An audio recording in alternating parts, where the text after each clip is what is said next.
आमे से जो 9 नंबर सूत्रटी को आलोचना करने पूर्वर आमर प्रकृत लक्ष्यटा टिके आलोचना करदे दरकार।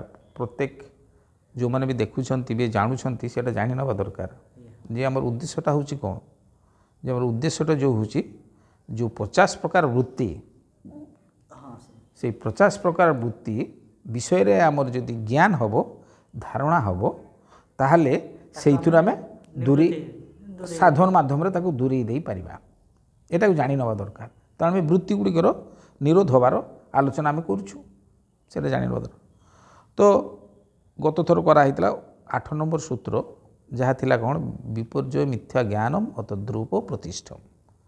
आजिर आलोचनार विषय रोचे शब्द ज्ञान अनुपाति वस्तु शून्य विकल्प। आज ये जो विकल्प साधक मनरे जो विकल्प आसीबो विकल्प विषय तेणु से विषय धारणा हो दरकार।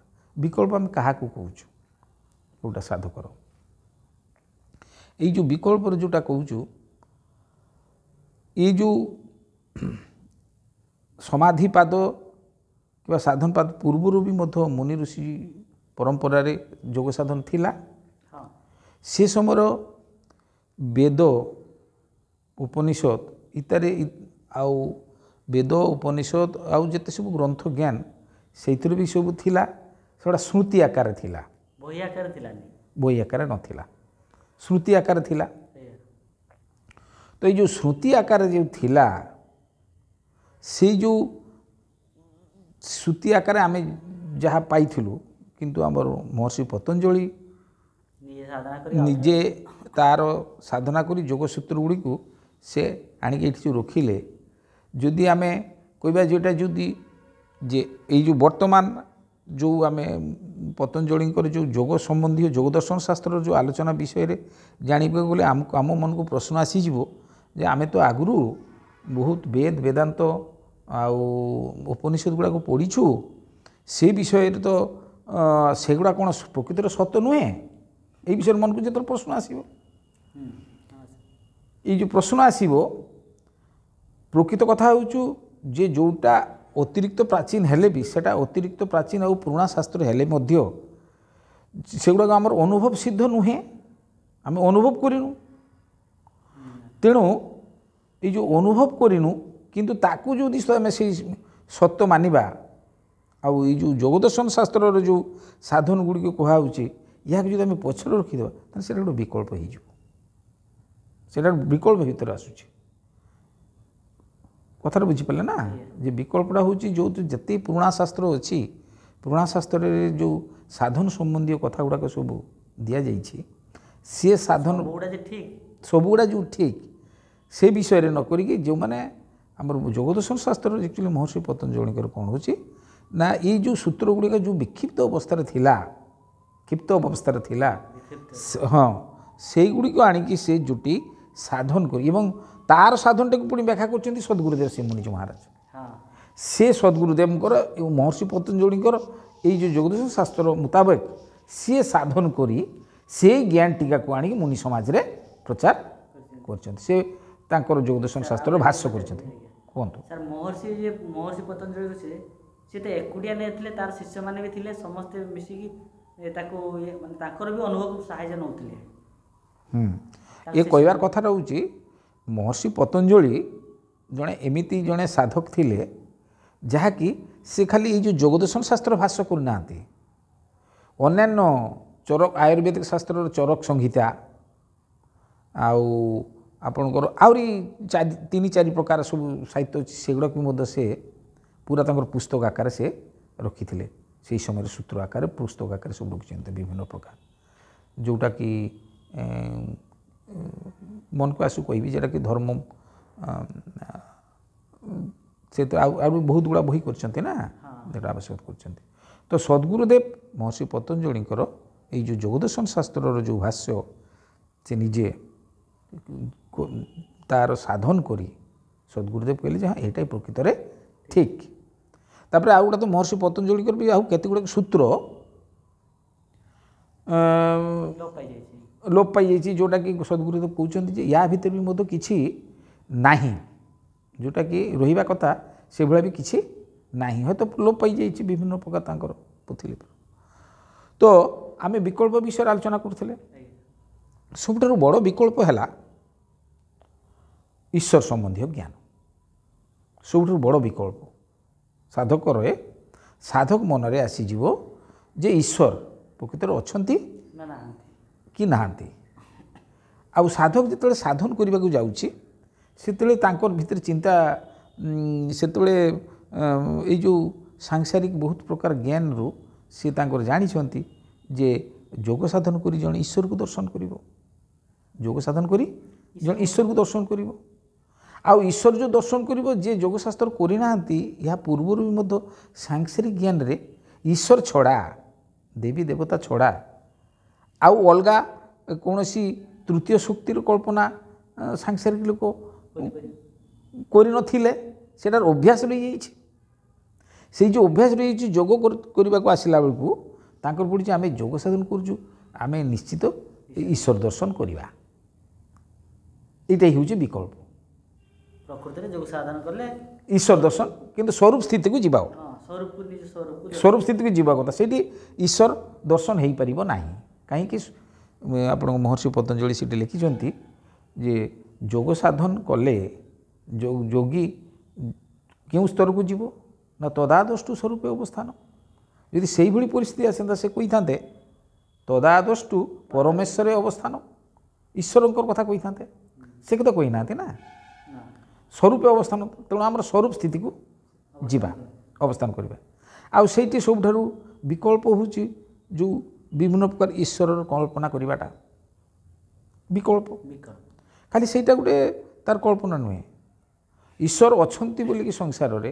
ହଁ, ଆଉ ଗୋଟେ ବିକଳ୍ପ ହେଉଛି ଜଣେ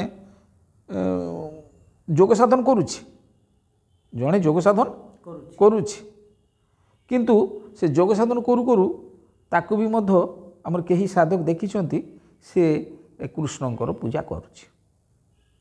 ବୁଝିପାରିଲେ? ଯୋଗ ସାଧନ ବି କରୁଛି, କୃଷ୍ଣଙ୍କର ପୂଜା ବି ମଧ୍ୟ ସେ କରୁଛୁ। ସେଇଠୁ ସେ ପଚାରିଲେ ତୁମେ କାହିଁକି କୃଷ୍ଣଙ୍କର ପୂଜା କରୁଛ, ଏ ପୂଜା କରୁଛ? ନା ମୁଁ କୃଷ୍ଣଙ୍କର ପୂଜା କରୁଛି ଯାହାକି ମୁଁ ଠିକ୍ ଭାବରେ ଯୋଗ କରିପାରିବି, ଯୋଗ ସିଦ୍ଧି ଶୀଘ୍ର ହେବ, କରିପାରିବି। ତ ଏଇଥିରେ ବି ମଧ୍ୟ ଗୋଟେ ତୃତୀୟ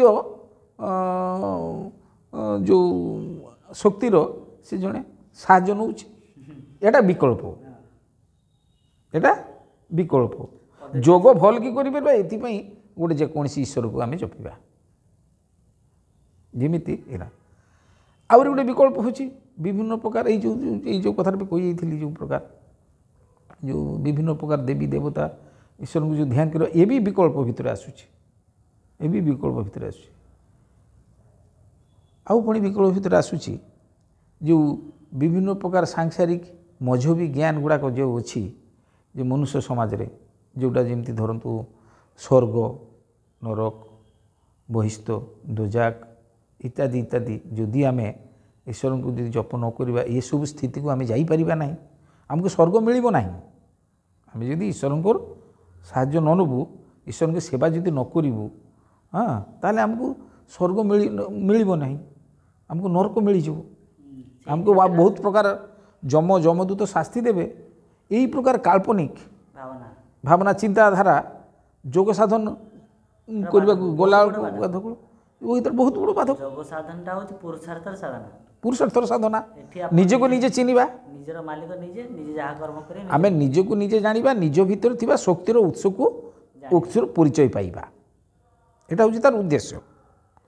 ତ ସେ ଜାଗାରେ ଯଦି ଆମେ କାଳ୍ପନିକ କଳ୍ପନାମୟ ସଂସାରରେ କାଳ୍ପନିକ ଦେବୀ ଦେବତା, ଈଶ୍ୱର, ସ୍ୱର୍ଗ, ନରକ, ପାତାଳ, ବିଷ୍ଣୁଲୋକ, ପୃଥିବୀଲୋକ ବିଭିନ୍ନ ପ୍ରକାର ସବୁ ପୁଥି ପୁରାଣ ମାଧ୍ୟମରେ ବିଭିନ୍ନ ପ୍ରକାର ସବୁ ଯେଉଁ କାଳ୍ପନିକ ଆଲୋଚନା ଗୁଡ଼ିକ ଅଛି, କାଳ୍ପନିକ ସିଦ୍ଧାନ୍ତ ଗୁଡ଼ିକ, ସେଗୁଡ଼ାକ ସାଧକ ମନରେ ବିଭିନ୍ନ ପ୍ରକାର ଆପଣଙ୍କର ସବୁ ଇଏ ସୃଷ୍ଟି କରିବ, ଭ୍ରମ ସୃଷ୍ଟି କରିବ। ସେଇଟା ହେଉଛି ବିକଳ୍ପ, ସେଇଟା ହେଉଛି ବିକଳ୍ପ ସାଧନାର ବିକଳ୍ପ। ତ ସ୍ୱରୂପ ସ୍ଥିତିରେ ଆମର ଆଉ ଗୋଟେ କଥା କହିଦେବା ଦରକାର, ଯେଉଁଟା ଆମର ସ୍ୱରୂପ ସ୍ଥିତି, ଯେଉଁଟା ବର୍ତ୍ତମାନ ଆମେ ଜାଗ୍ରତ ଅବସ୍ଥାରେ ଅଛେ ନା କ'ଣ?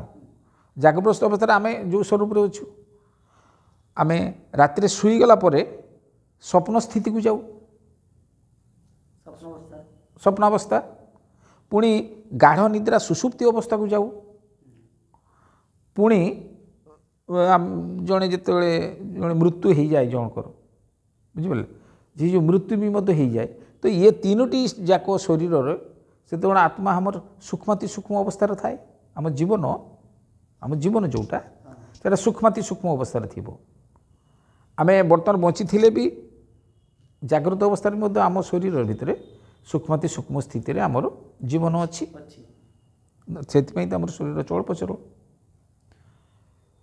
आउ ये तीनटा स्थिति स्वप्न स्थिति को गले भी मध्य स्थूल देह पड़ी थाए किंतु सूक्ष्म शरीर थाए भीतर कार्यकारी थाए सेमती सुषुप्ति गाढ़ निद्रा भी मध्य स्थूल शरीर पड़ी अकामी होगी किंतु ता भीतर तार चेतना जागृत थी से सुषुप्ति रे शुई सूक्ष्माति सूक्ष्म अवस्था थी गाढ़ निद्रा जोटा सुषुप्ति अवस्था से गोटे अवस्था किंतु मृत्यु पर भी मध्य आमर सूक्ष्म शरीर रहे आउ तेणु ये चारोटी जाक अवस्था सूक्ष्म शरीर सब थाए किंतु ये जो सूक्ष्म शरीर विषय जो आमर जो शारीरिक ज्ञान यहाँ को जदि न जानिबा ये भी मतलब गोटे बड़ विकल्प आमर सूक्ष्म शरीर सब अच्छी किंतु सूक्ष्म शरीर थिले भी से प्रत्यक्ष आमर सूक्ष्म शरीर थिले भी प्रत्यक्ष किंतु गोटे तृतीय शक्तिर कल्पना समाज रे संसार रे करूची से हूँ कौन संसार भी मत गोटे निराकार ईश्वर कथा कहते निराकार ईश्वर जे संसार जहाँ थे भी जदि आम ईश्वर जदि साकार रूप भी न पाइबा तो निराकार ईश्वर थी तो निराकार ईश्वर थिले भी से तो सूक्ष्माति सूक्ष्म अवस्था थी ताकू निराकार ईश्वर थिले ताकू जानी हम के रकम आम भीतर जो सूक्ष्म शरीरटा जानी हो नहीं तो तांकर से जदि न जानिले ताकू काल्पनिक स्तर केमिति जपुछंती से तो पंचटा ज्ञानेन्द्रिय अतीत अतीत अवस्था सेटा जे आत्मा भिन्न अन्य कौन सी जिंस हेतिबो ताकू केबे अनुभव करी हबो नाही एई जो ज्ञानटा ए जो आमर जो जे ईश्वर जदि साकार जदि संसार रे नाही बहुत लोक तो बहुत प्रश्न अछि एबी बोधे आ समय हबो नाही ते आमे ताकू एठी रखी देलु जे जो मनोमय संसार रे जणे साधक आमर आत्मस्थ हेले आमे सूक्ष्म शरीर अस्तित्व अच्छी बोली आम जापर किंतु सांसारिक जो निराकार ईश्वर अच्छी बोलिकी तार अस्तित्व बर्तमान सुधा प्रमाणित नुहे जदि प्रमाणित हम जदि अच्छी बोली जो मैंने कहते से केमती अनुभव करेंगे अनुभव तो करि तो अच्छा बोली से कहते केमिति तेणु यहाँ हूँ सब बड़ विकल्प तेणु साधक मनरे ये जिते प्रकार प्रश्न आसो से प्रश्न गुड़िक आमर ये सत्संग माध्यम जो आलोचना सद्गुरुदेव बही मध्य जो आलोचना एगुला पढ़ी निजे बुझी ता भितर मन उठी शंका समाधान से निजे भी करेंगे जोटा कि आमर ये जो विकल्प आकार आमर आउ ये येटा रही ना।